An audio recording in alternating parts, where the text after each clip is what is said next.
Margie here. We all know how important exercise is for our bones and overall health. But sometimes life gets in the way, whether we're taking care of a sick relative or some stressful event happens, and we have so much stress that our exercise goals just go by the wayside. Well, today we're going to go over some tools that you can use so this doesn't happen. And I'm really excited about our special guest, Dr. Venus Ramos. And Dr. Venus is also known as the Fit Foodie MD. She's a board-certified physician in the specialty of physical medicine and rehabilitation who received her medical training at Yale University, University of Miami, and University of California, Irvine. She has a thriving medical practice in Southern California and has competed for 20 years as a national-level fitness athlete. So besides being a physician and a competitive athlete, she's also a respected fitness trainer, and she's had clients ranging from single moms to professional athletes. She's been a repeat guest and expert on the TV series The Doctors and featured on several other shows, including NBC's Today and American Gladiators. And I've known Dr. Venus for a while, and she always motivates me. And so I'm really excited today in our talk. She shares some things that you can do, some strategies and places to begin if you want to incorporate that fitness into your life and just aren't sure how you can do it. So it's full of lots of great information, and it will also motivate you to take the first step. So stay tuned. Welcome, Dr. Venus. I'm so happy to have you here on the podcast. Thank you so much for joining me here. Well, I'm really excited to be here today, so thank you so much for having me. You know, here you are. I mean, if people are looking at you, here you are. You're a doctor of physical medicine and rehabilitation, and you're doing all these amazing things. But there's another side of you that people probably just seeing you have no clue about, that you have done fitness competitions for over 20 years. So before we even get started, just this combination of physician and a major fitness competitor in a totally different world is just so fascinating. It makes you really so interesting. So why don't you just share a little bit about the backstory, how these two came together? Yes, fitness competitions, there's something that I didn't know existed. Maybe many of you, like, as you mentioned, don't even know that they exist. But they do, and they came out of the bodybuilding world.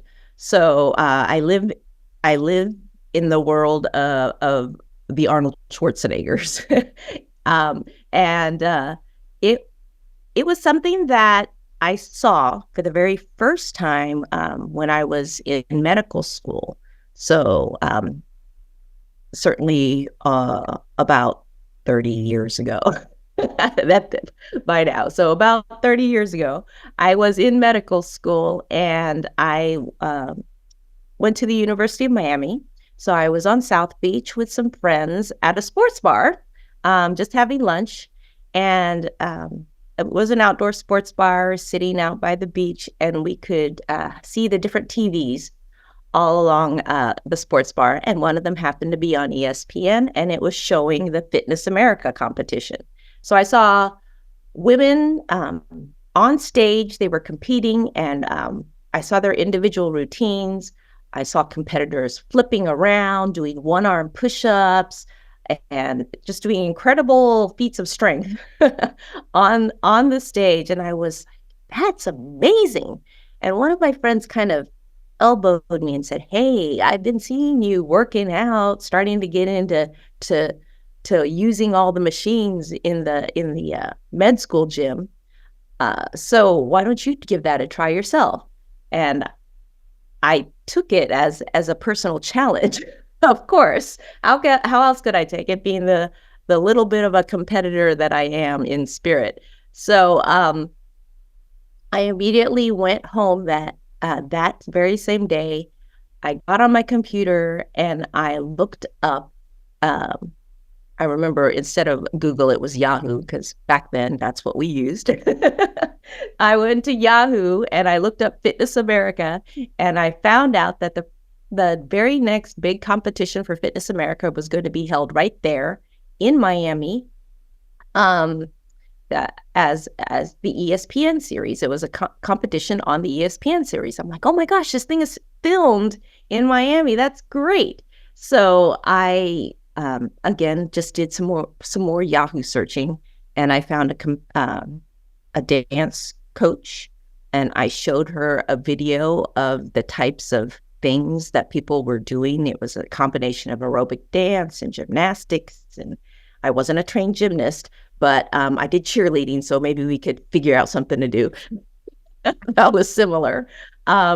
And she just put this routine together for me, and I just trained all year for it. And that's how I started with fitness competitions, and I just grew to love it. I thought that it went really well with my aspirations to be a physician, and then to continue along those lines and be a rehab physician, where I focused on function and making sure that no matter what kind of limitations, disability-wise, or even temporary injuries you might have, what we could do to optimize your function. I thought it was just a great way to kind of blend all of that together and continue pursuing being a fitness athlete as well as being a physician.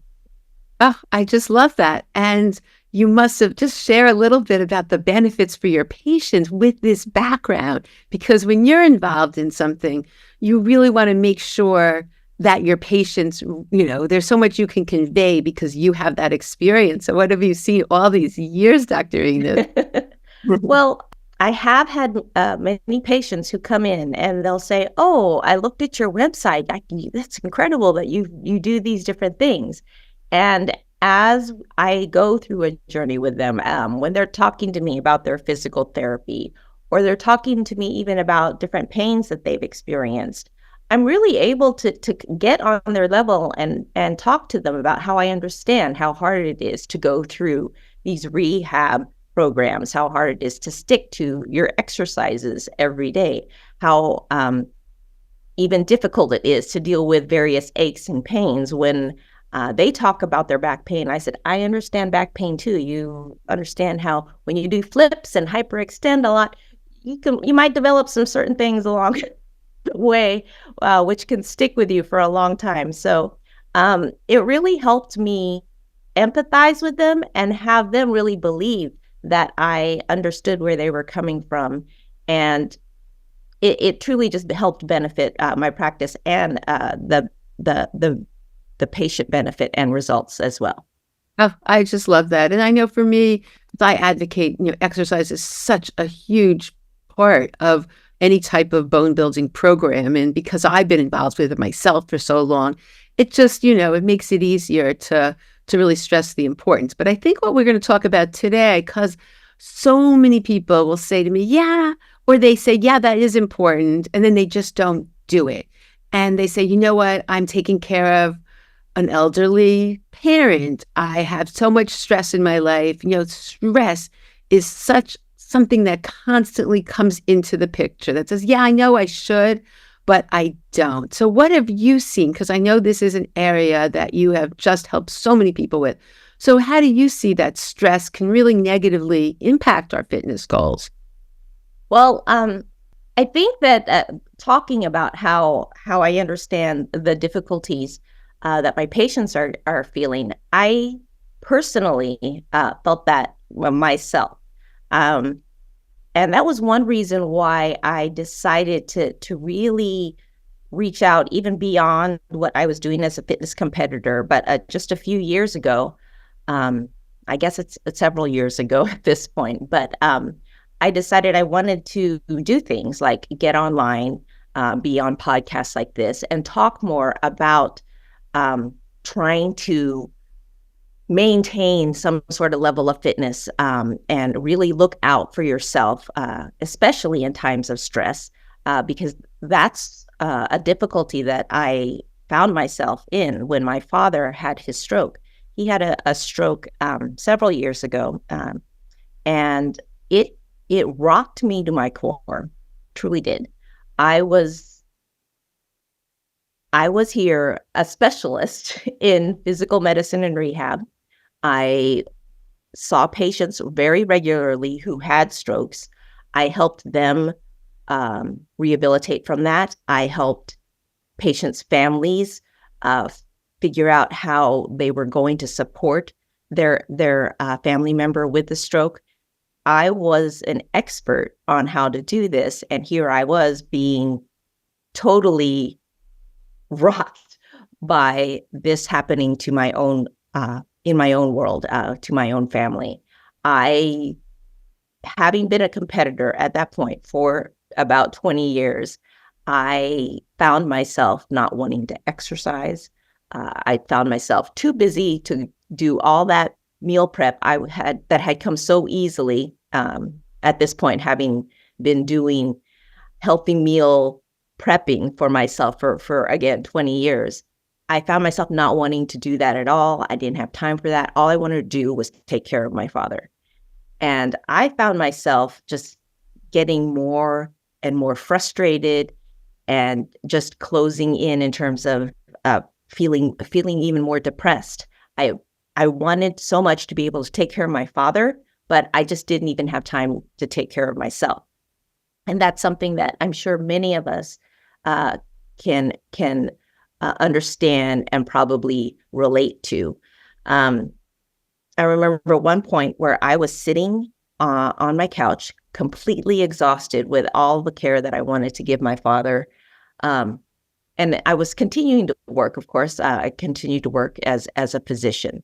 The only thing that I had let go as far as priorities and things on my plate was anything related to fitness competitions. I just put that aside, didn't have time for that. And I remember sitting on the couch completely exhausted, and my father had rang his bell. I had given him a bell so that he could call for me if he needed anything. I remember hearing that bell and such a feeling of anger and frustration coming across me that I couldn't believe that it was that much anger was in my heart at that point when I heard that bell. But I knew I had to go. So I rushed to that door. And as I was stomping toward the door, reaching for the doorknob, I stopped to reflect just a little bit. And I realized I did not want to open that door and have any kind of anger or frustration on my face to show my father. That was something I never wanted him to see me feel when I was approaching to take care of him. All I wanted him to feel was that he was loved and that he still was able to give back to me, that there was still something that he was doing in terms of just being that was still bringing joy to me. That's all I wanted him to experience. So I knew that there was something I had to change within myself so that my father could still feel that love coming from me, could still see that. That very next morning, I got on my bike and I was just pedaling away. I was like, I'm just going to get on my little stationary bike, my little recumbent bike at home, and I'm just going to pedal. I don't have a lot of time, but let's just start with 10 minutes. And that 10 minutes became another 15 minutes the next morning. And just slowly, I started building that up to try to get back to doing the things that was making me feel good and making me want to take better care of myself, bringing a smile to my face. That could actually be something I could share with my father very regularly and feel authentically. Wow. I love that story. And it's so true. We get so wrapped up that I know for me, no matter what, I've had, relatives, close relatives in the hospital, serious things going on, and you have to bring your best self. Same thing I feel. You cannot bring negativity into a room or anywhere. And to do that, my exercise program is non-negotiable. However, I have to fit it in because it changes everything else. So that's great. So you have so many tips. That's what I love. And you have practical tips that people can really use. So for the people listening, Dr. Venus, what are your go-to tips for managing stress and staying fit, trying to stay on their exercise routine when life gets busy and things happen? So what would you say? How could you steer people? Well, I think that the important thing to realize is we're trying to um, we're trying to avoid stress, not only because it makes us feel bad, um, but uh, because there's so many things that it actually does to our bodies that we definitely want to avoid. So not only do we want to not feel stressed, because stress just feels bad, but we want to avoid a lot of the physical things that can happen. You want to avoid um, some of the issues like walking into a room and not remembering why the heck you just walked in there. Those are issues that can happen because stress can affect the hippocampus, where memories are encoded in the brain. That's your cortisol acting on the hippocampus of your brain. There's the problems with the cardiovascular effects, because we know that when we feel stressed out, our heart maybe starts fluttering, our blood pressure starts to go up a little bit. And generally speaking, that's meant to help us with our stress. Back in the days when we were first evolving, and mankind was having to do things like discover fire and such, you had humans existing, and they had to fight against any stressors like savage beasts attacking them. So they needed that elevated heart rate. They needed the elevated blood pressure to get oxygen and nutrients to their muscles and to their brains so they could figure out what to do. They needed to be able to fight back, or they need to be able to run away, one of the two. So this is why we have these reactions. This is why cortisol was even developed in humans, because we needed that response, the elevated heart rate, the elevated blood pressure, in order to do what was right, in order to survive. But these are things that now are causing us to feel some negative body effects, because we're no longer under those same type of stresses. At least I hope most of us aren't being attacked by savage beasts, or have that type of fear when we walk out our front doors. But we're still feeling the stresses of being in traffic jams, or the stress at our work, or even having arguments with our family. Those types of stresses, these things can still elevate our heart rate and increase our blood pressure and cause the negative effects that can happen in terms of developing heart disease and things of that such. So what do you do with that? Well, the very first thing you got to think of is, of course, do what your bodies were designed to do with that elevated heart rate and higher blood pressure, getting all that oxygen and nutrients to your brain and your muscles. Exercise. It makes sense, because no, you're not having to run away from a savage beast. No, you're not having to fight off that attacker, but you still have all of these things pent up in your body, and they need to be released somehow in a healthy manner. So go ahead and do some exercise. Take a good walk around the block. Do a nice aerobics dance class. Get on, grab some weights, or grab a milk jug. Do something and lift them. Use that body, no matter where you are. There's usually something that you can do to get moving, whether you're at home or at the gym or even at work. There are things you can do at your desk. You can bring a little resistance band with you to work, where you can do exercises at your desk, pulling that band apart. You can slip that band around your ankles or around your thighs, and do some exercises like that at work. It's super easy to find ways to do that. And of course, I see people who walk around parking garages, at their workplace, at lunchtime. That's something that I would see in hospitals all the time that I worked at, or nurses would say, "Oh, we've got a break. We're doing our little walking session over the parking garage." So just find some way to get moving, and that's certainly one thing that you can do. There's a ton of other things, and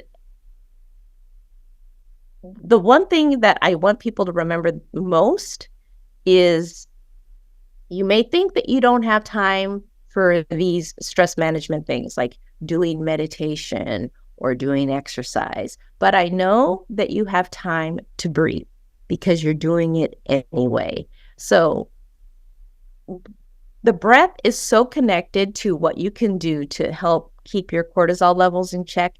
Doing deep breathing has been shown in research studies. This isn't just a take a breath type of motto. It's an actual fact, a scientific fact that deep breathing can help lower your cortisol levels.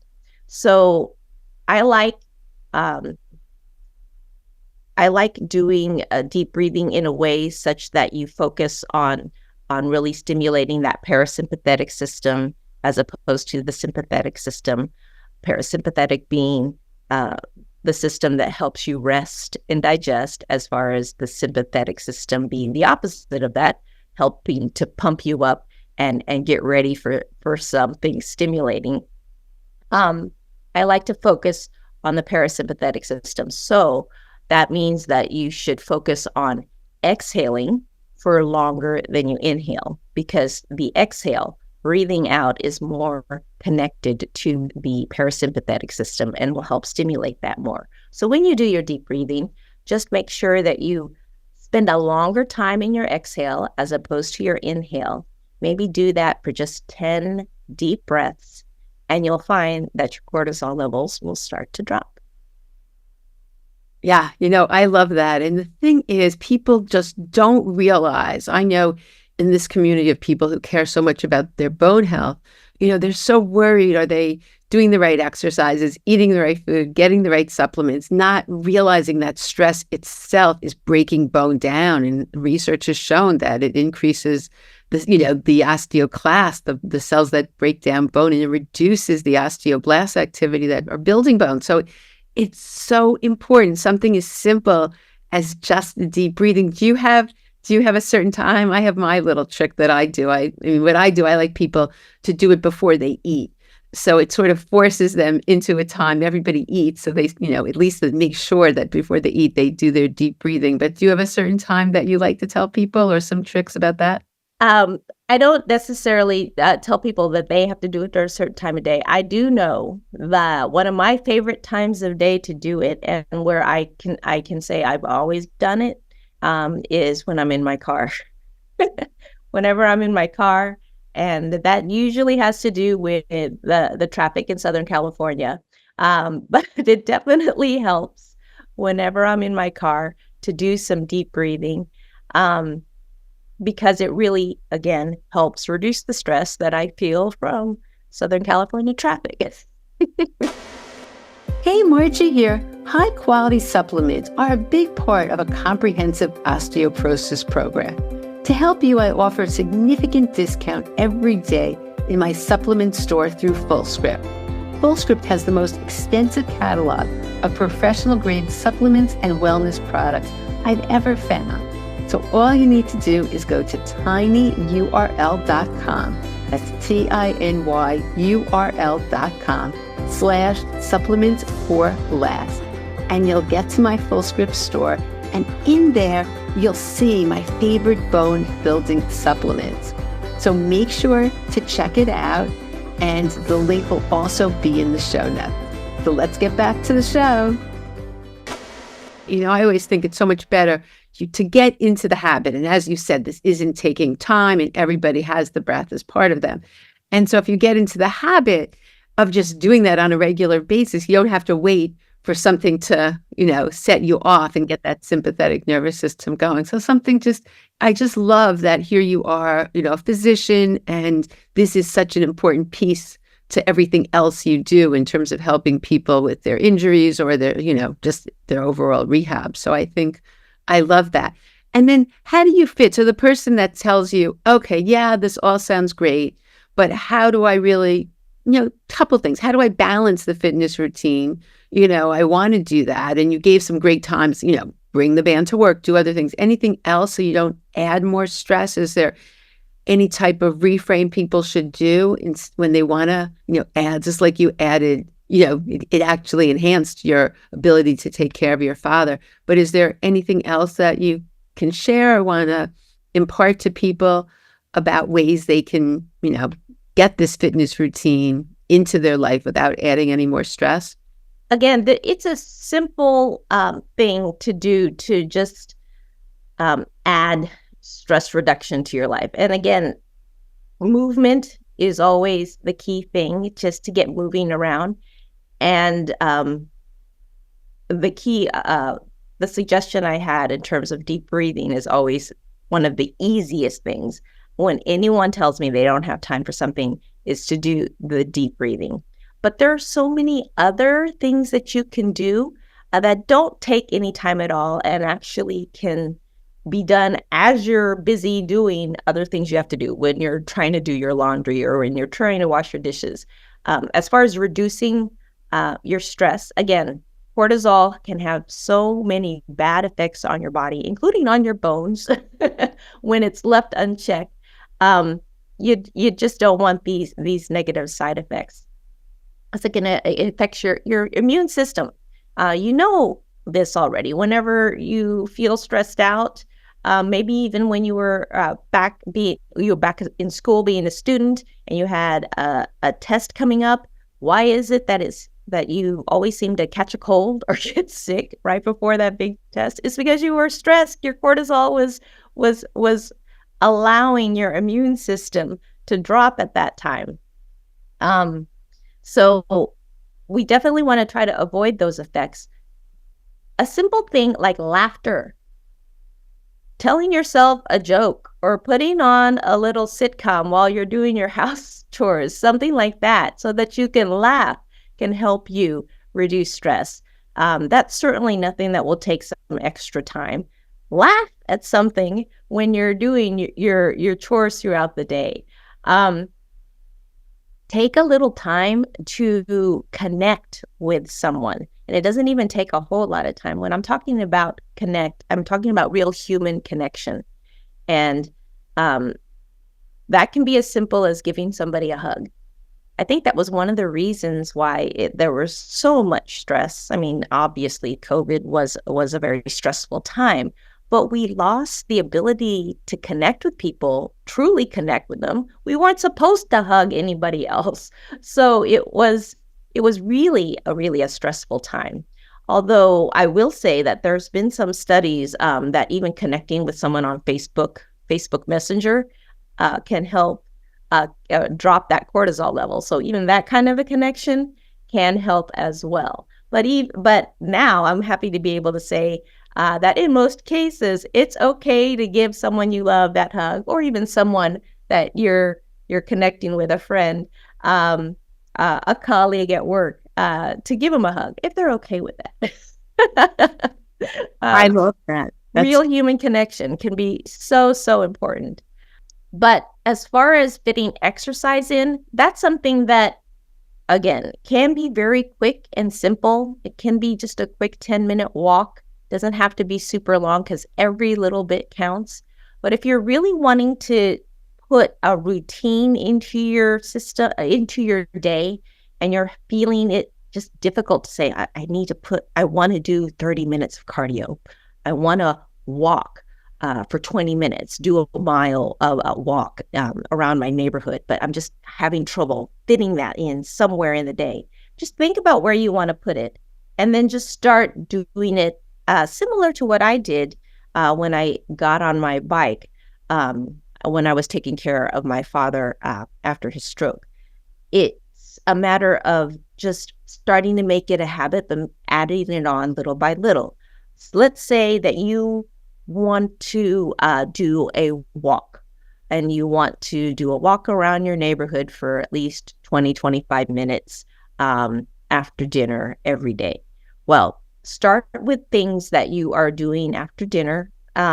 Let's say after your dinner, what is the first thing you would need to do in order to do that 25-minute walk? Well, first thing you would do after dinner probably is you need to put on your shoes to go walking, right? So after dinner, let's say you want to develop that habit and you put on your shoes. So that's all I'm asking you to do for about a week. Just after dinner, go grab your shoes and put them on. That's it. That's all you have to do. Well, go grab your shoes, put them on, and then applaud yourself. Yay! Celebrate the fact that you did that first step, putting on your shoes to walk out the door. After a week about doing that, what's the next thing you need to do? You open the door, get out onto your porch, and get ready to go. Well, that's all I'm going to ask you to do for the next week. After dinner every day, put on your shoes, step out onto your porch, and yay, celebrate. You did the very next step. What's the next thing after that? Just walk down toward the sidewalk from your porch. That's all you have to do for another. You can see how this is developing into just a little bit more and a little bit more. And that's how you develop the habit, a little bit at a time. And it can be just that very little bit of a time. But it's very important to every time you complete that one step, celebrate. Give your body that great feeling, even if it's an applause, even if it's a self-congratulations. Yay, good for me. That's all your brain needs to start saying that this is something positive to reinforce that habit. I love this. I had someone on the podcast once and who was talking about habits, and he said he does yes.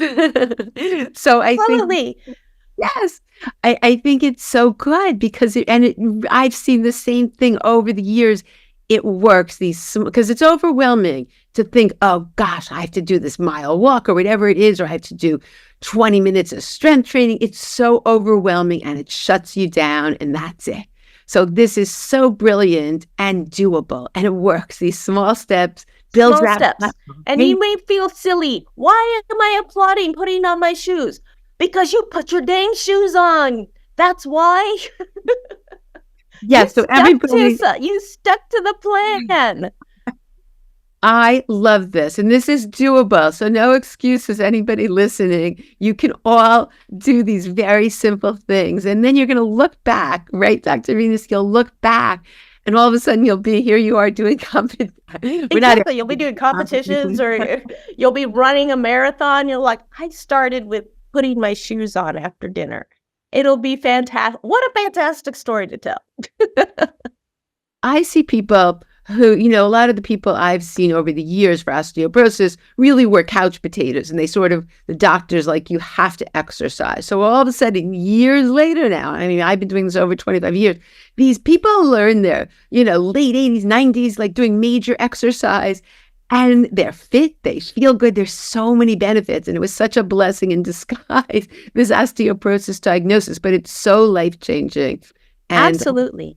Yeah, and I was telling you just earlier, before we even before we even got on the podcast together, I was telling you that I decided myself, I had explained how I had set fitness competitions aside when I started taking care of my father after his stroke.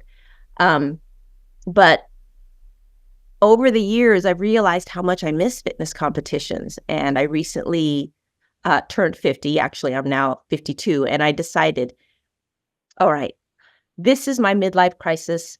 I'm going to go back to fitness competitions. I haven't been on stage in over 8 years. But I'm going to do it. I'm going to start training again. I'm going back to competing in fitness. So it's never too late. I have to give you a yes. And I will tell you that I've started my training, and yes, I'm feeling that soreness again. When you start that training program and you haven't been in the gym for a while, and for me, it's been years since I've done the heavy training that you have to do for fitness competitions, and my body is feeling it, but I'm loving it. I'm loving every moment of really feeling like I'm working toward that goal. I love this. All right, so there's something really special that we have to share also. Tell everyone, because you're so passionate about getting the word out about fitness, and there's many different areas to it. Just like, I know how important it was when I did my summits. I wanted to spread the word. So you've done the same thing with fitness. So please share about your upcoming summit, because I'm just so excited about it. There's just so many pieces to it that I think can benefit people. Well, I am so excited to share the Fitness Mastery Summit. And this is a summit that is going to help each and every one of you who is listening. I absolutely know that, because not only are we going to touch on how to put together a program that's going to work for you, how to fit fitness into your life, but we're also going to go through a lot of the challenges that I know people experience when they're trying to do this. A lot of the challenges that people experience once they are doing a fitness program and they're hitting some roadblocks, whether it be injuries or whether it be time, whether it be work stresses, all of the different things that can kind of get in the way of achieving your fitness goals. We're going to cover that. We're going to go through a lot of the things that I think people don't think about enough, which are so very important, because it's not just the physical part of being fit, it's also the emotional aspects, the mental aspects.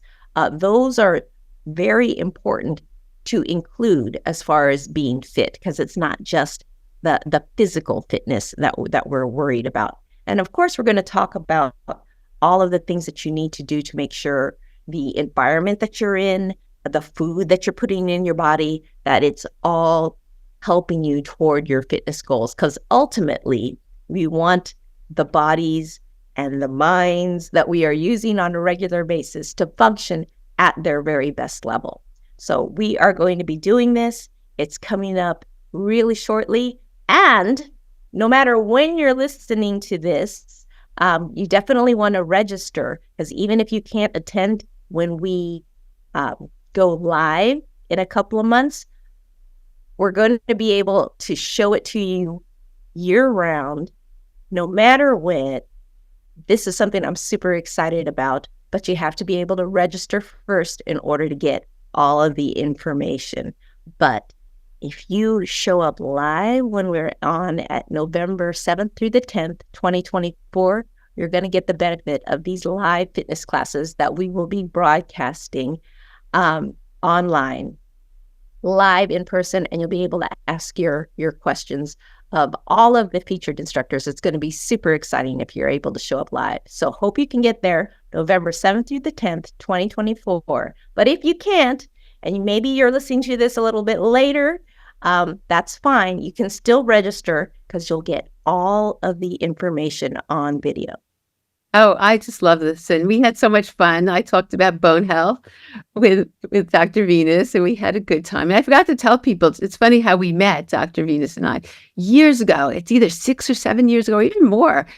I'm sitting at a table at a conference for health practitioners, and Dr. Venus is right next to me. So we were just meant to get together. And we just started chatting and hit it off. Absolutely. It was fantastic to be able to see someone else with a background in rehab and to be chatting at the same event. It was great.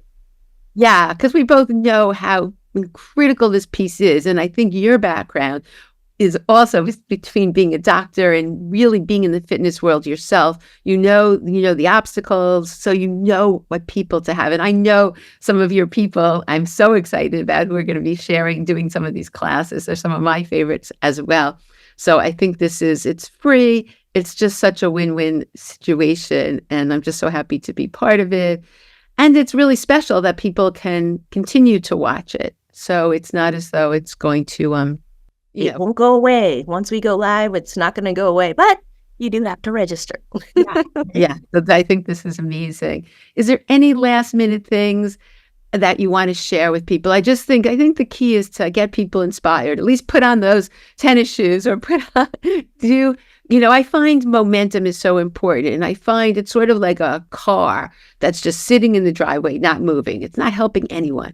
But, once you get started, you don't have to know your whole path. You just have to get started. And then you can become just like you, Dr. Venus. I don't know if you want to come just like me, but you can certainly find your own fitness path and be loving it. So that's the key, just to love what you're doing, working toward your own fitness goals.